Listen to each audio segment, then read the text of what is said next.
Look, it's snowing. All right, so today I'm going to try and start reading The Cabin, but as you can see, I'm about to head into work.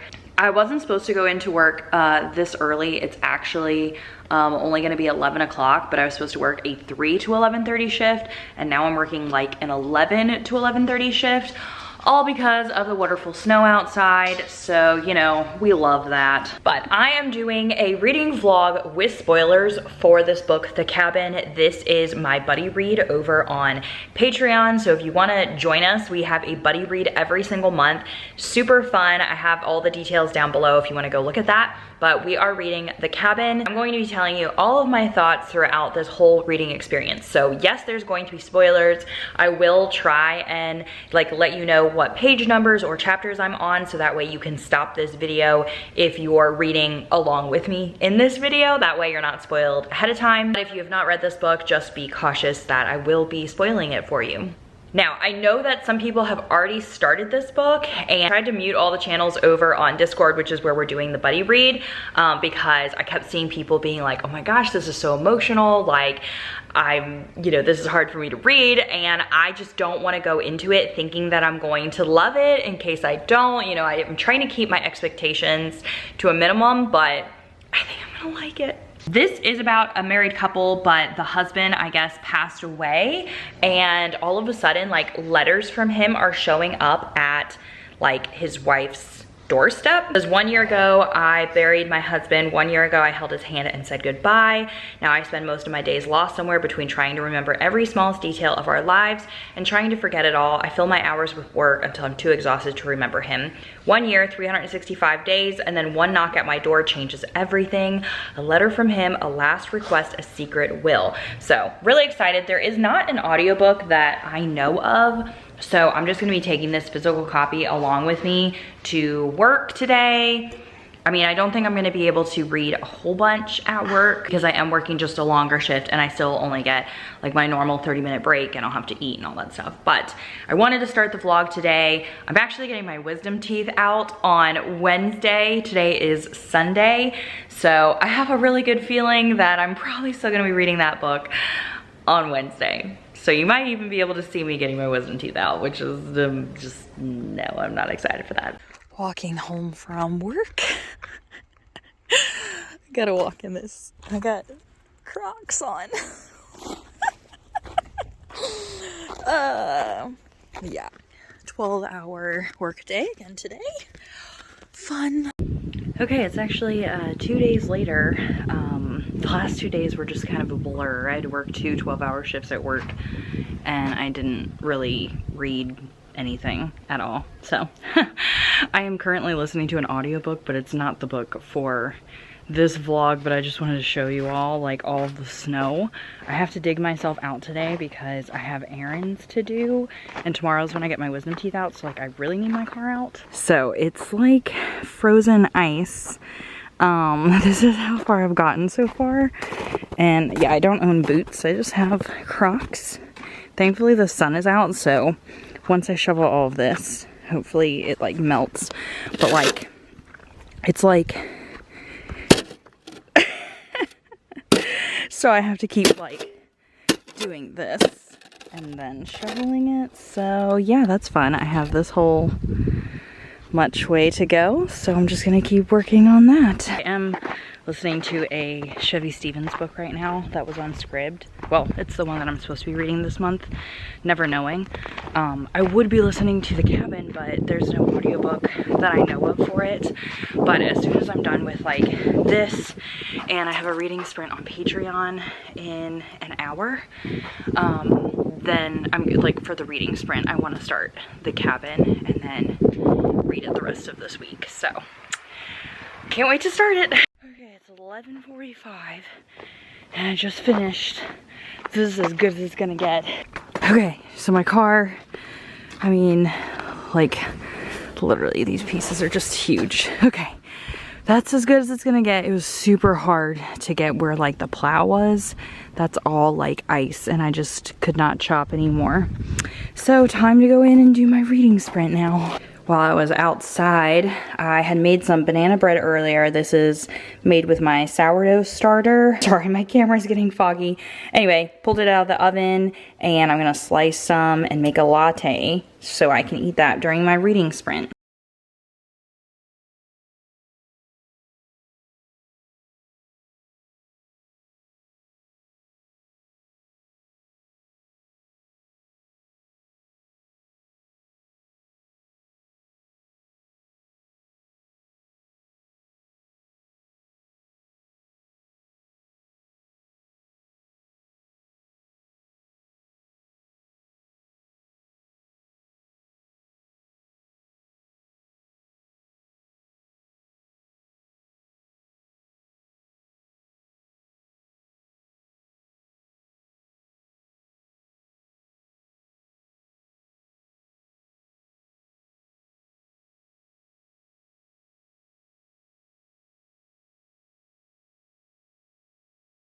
Okay, let's do a first update. I'm on page 22, and this book so far is about Nadia. She's a nurse in the ICU, and she's married to Adrian, who is a writer. I'm not exactly sure like what types of books he writes, if they're like romance books or whatever, but I know that he has sold a lot of books. A lot of people are asking for autographs. Some of them have been turned into movies. He has cancer, and I guess he is dying from cancer, but he's not telling his wife, Nadia. So he literally was just like telling us as the reader, like how good he is at lying and how he went on this research trip, but it actually was that he was going to get this like new and improved like chemotherapy, but he's not telling his wife Nadia. And I know he's kind of spinning it in like a, oh my gosh, I love her so much, I don't want her to know that I have cancer. But like, to me, I don't know if I'm supposed to like Adrian, but it's very distasteful for me because I don't like when husbands and wives like keep secrets from each other like that. And I would definitely want to know. If something like that happened to Alvin, I would not want him to keep that from me. And I just don't agree with what Adrian is doing right now. So I don't know if I'm supposed to be like liking him or rooting for him, or what characters I'm supposed to be rooting for in this book yet, because like I said, I'm only 22 pages in, but I'm not really getting good vibes from him. Okay, it's time for me to go to my appointment. I just finished my reading sprints. Oh, yep, that's my alarm. And I got to page 97 in the cabin. Thankfully, it was time to stop reading right when it was getting to like sad parts. So yeah, kind of glad it stopped then, because I actually was slightly tearing up. And I was telling the people that were reading with me on Patreon how I'm not a huge fan of Adrian, the husband, but anytime I'm reading like a husband and wife story, I feel like I always am picturing like me and Alvin in my head. So everything that's going on in the book, I'm thinking like, oh my gosh, like what if this happened to Alvin? Or like, what if Alvin did this? Or what if like I had to live without Alvin? And that is what makes me like really sad and emotional. Graham, were you really thirsty just right at this moment? Anyway, okay, I need to get ready to go, and then I'll update you all when I come back. I'm about to leave to go get my wisdom teeth out, and I was like anxious all day yesterday, all last night. I just really don't want to go get them out, but everyone says it's really easy. But this is my first time like having any type of surgery at all, any type of like pain meds or going under, doing anything like that. So I just don't know like what to expect. And I just like hate like not being in control or like feeling stupid. So like I'm being fully put to sleep, but I'm afraid of the before and I'm afraid of the after. So I feel fine. I don't feel loopy or anything, but everything is so numb, I just can't talk at all. Yeah, so what she really said was she can't talk at all. Because obviously you couldn't hear that mumbling just now, so. But I'm not loopy. She's not loopy. Yeah. I'm like chilling here. She's there. But tell them it went easy. It was easy peasy. All the teeth, except for one. Fine laughing. But it was fine. Yeah. But laughing, guys. I have a story about that. She has a story about the laughing gas. Yeah. I literally felt like my body was on the chair, and I was like... She literally felt like her body was above her watching it. Yeah. Just like they said. Yep. Anyway.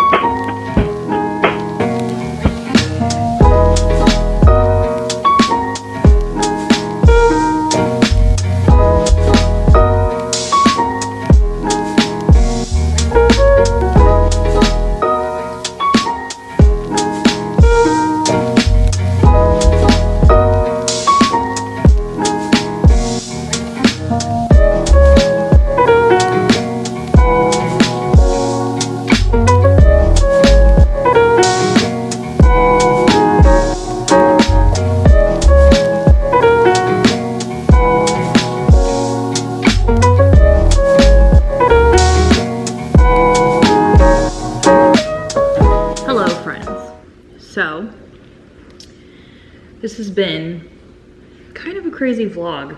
I feel like I haven't read much in it, even though, ouch, this is a reading vlog.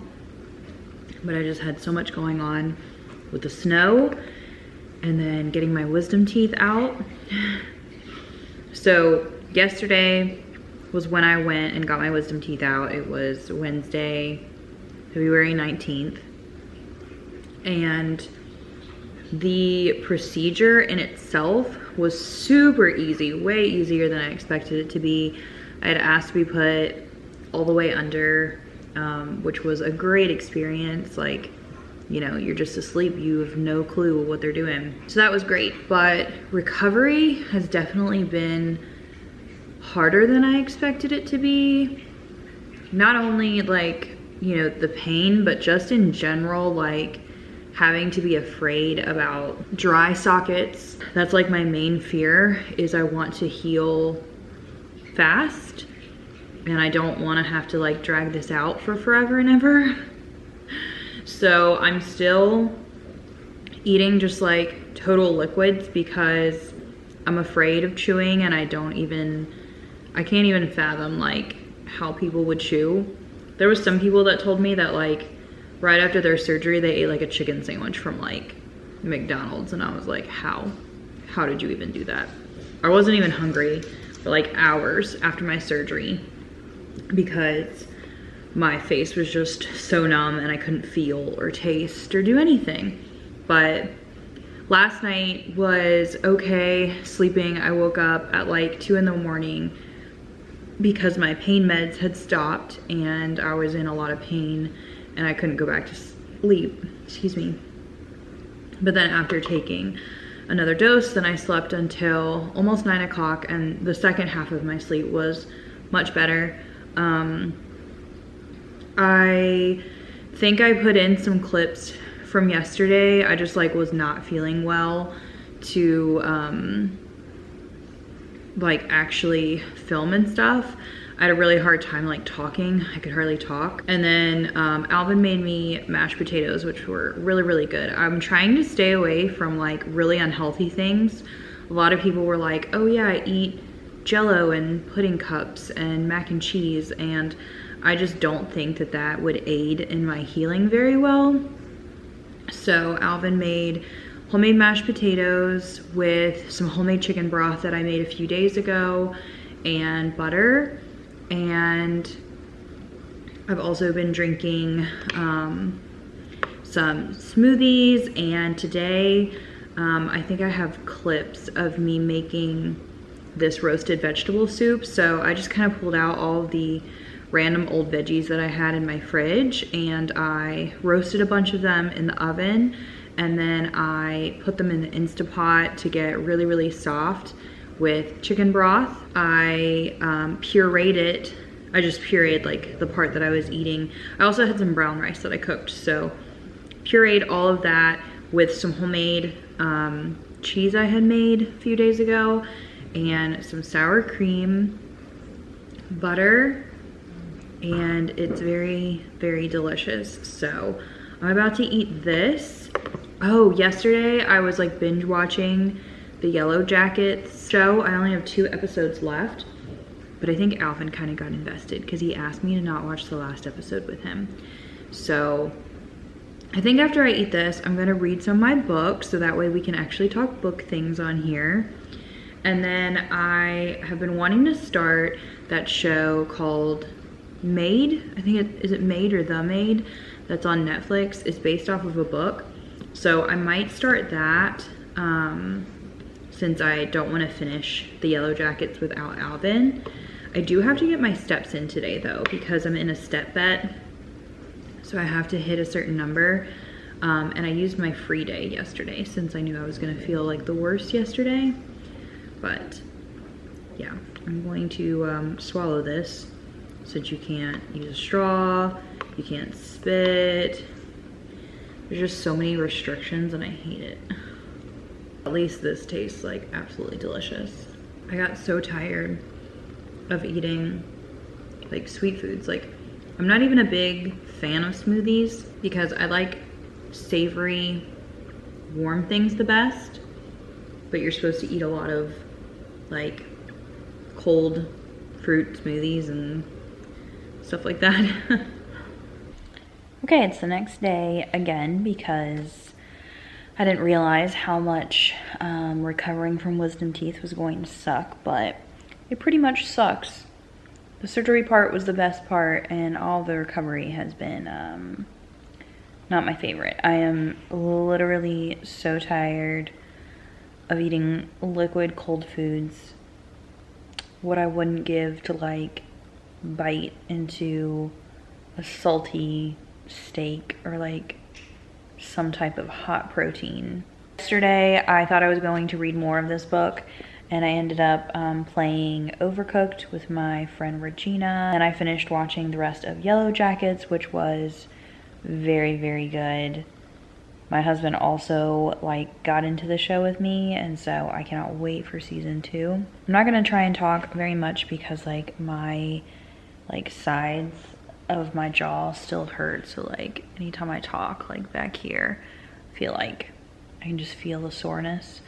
But I'm on page 138 of the cabin. I have been updating my thoughts over in Discord because that's where we have the buddy read, but I feel like I don't really have many thoughts.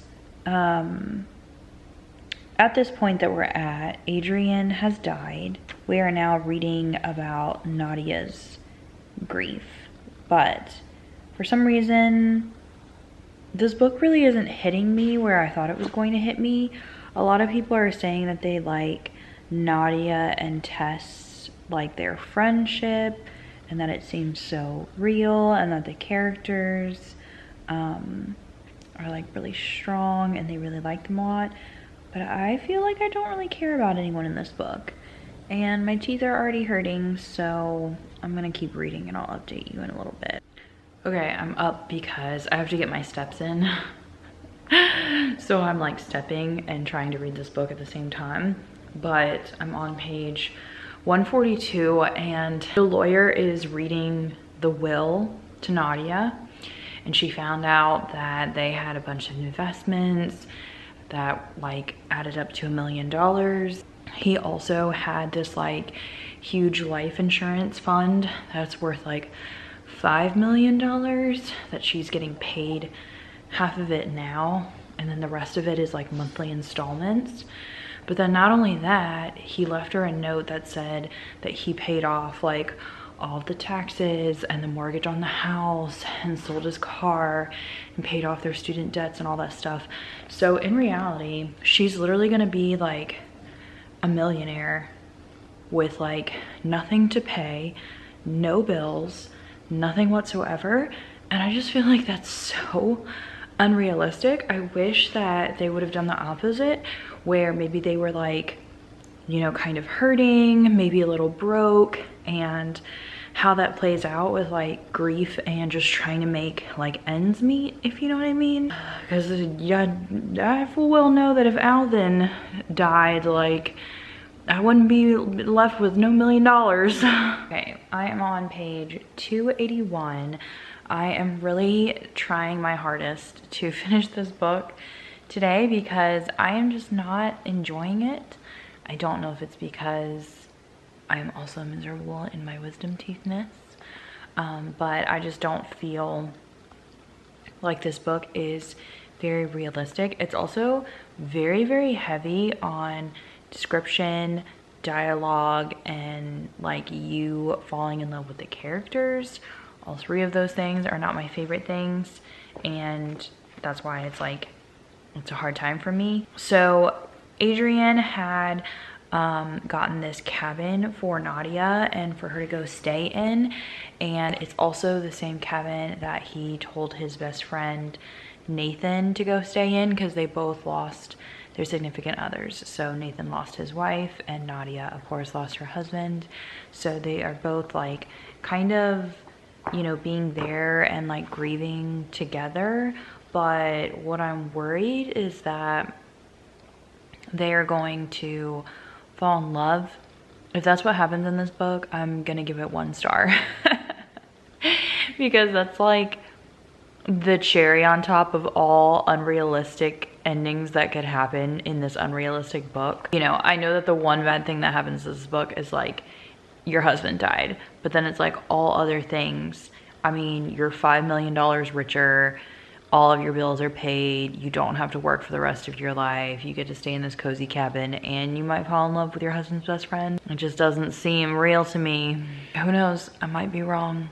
I might be wrong. Psh, I think I'm right. I turned the freaking page and it says, I like Nadia Bell a lot. I like talking to her. I like having coffee with her. If you fall in love, I almost will throw this book across the room, except I'm really nice to my books and I don't like to ruin my books, so I actually won't, but in theory I will. Okay, I finished the cabin and it literally did exactly what I said it was going to do. It makes me really sad because I'm going to be rating this 1 star. I just felt like there was nothing I really liked in this book because number 1, the husband is an author, so there's like books within the books or like letters within the books. I don't really like that. It's very character driven. I don't like that.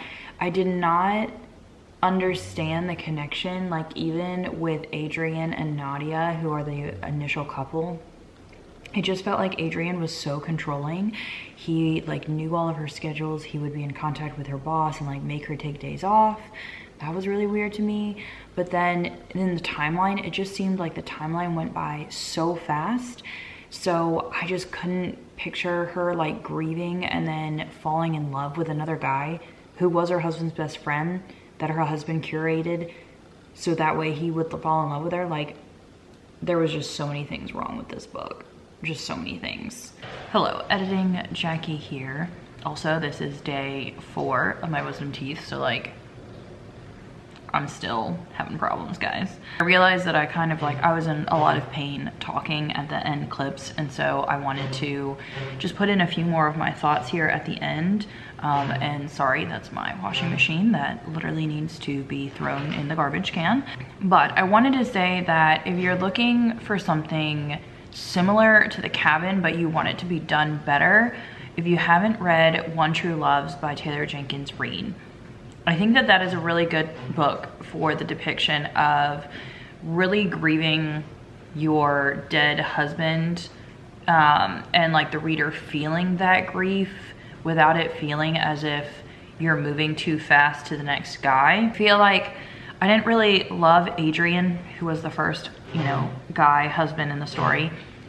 I didn't feel a connection to him. So I feel like that was really hard for me then during the grieving process because I didn't really feel her grief.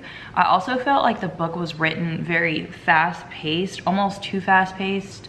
So that way it felt as if she was already moving on to the next person. I didn't feel the grief. So I didn't feel that she actually like lost her husband and then was, you know, kind of falling in love with a new guy years later. It kind of felt like she lost her husband and then like next month he had curated this amazing guy for her to fall in love with. So I think it was just like, the story was just way too perfect for me. I definitely would have DNF'd it if I wasn't reading it for a buddy read. So that's why it gets 1 star, because normally I feel like I never have 1 stars because I will DNF the books before they get a 1 star. But there wasn't anything I loved. It's very character driven, very heavy on the description. There was a lot of times I was like skim reading through all of the description of like the cabin and any other like atmospheric stuff because I just don't like that. But if you love cheesy romances, maybe you would love it and you would want to try it out. Okay, that's it for this part of this section. I just don't like it. It wasn't for me, unfortunately. But I'm gonna end this video. I should not have done a reading vlog with my wisdom teeth because probably also why I'm grouchy. But anyway, see you in another video soon, hopefully.